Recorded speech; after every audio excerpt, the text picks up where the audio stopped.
In this screenshot, it showed the metrics of his run, how far he went, the time it took, and so forth.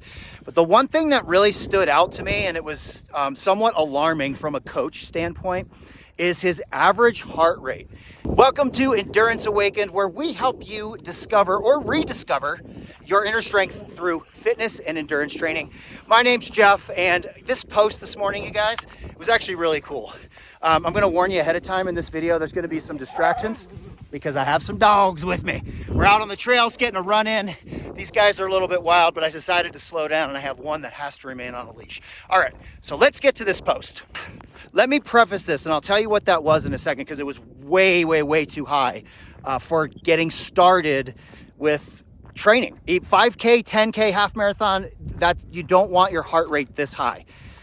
You can get injured, and I'll get into it in a second. I'll tell you what it was. But first of all, beginning training for especially longer distances, I'll say a half marathon or more, it is of the utmost importance. I can't stress this enough, that the absolute majority of training occurs in the aerobic zone. Now you may be asking, like, well, aerobic zone, anaerobic zone, like what's the difference?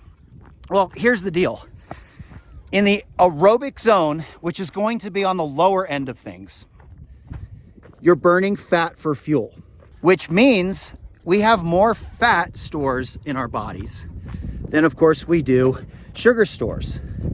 Sugar is the fuel for anaerobic training.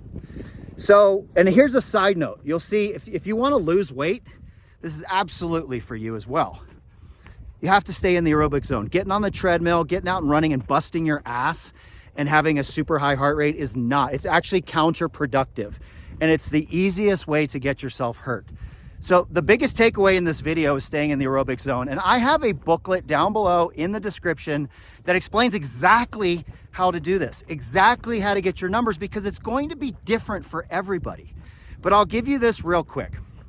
Take 180 beats per minute and subtract your age. That's going to give you a specific number. Buffer that number by about 5% up or down. That's going to be your aerobic training zone.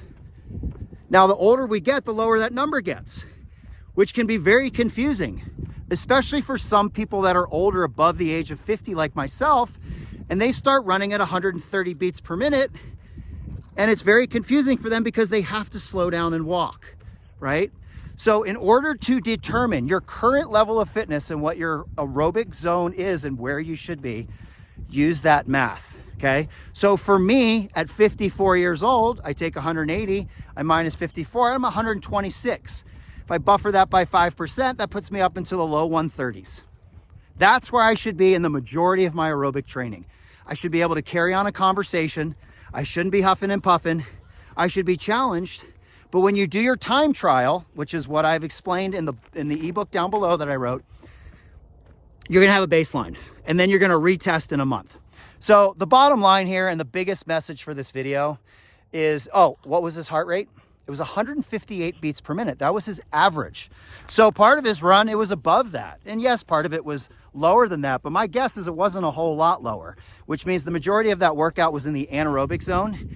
He was burning sugar for fuel, which burns way faster than fat. I'm not gonna get into nutrition on here because I'll go down the nutrition hole.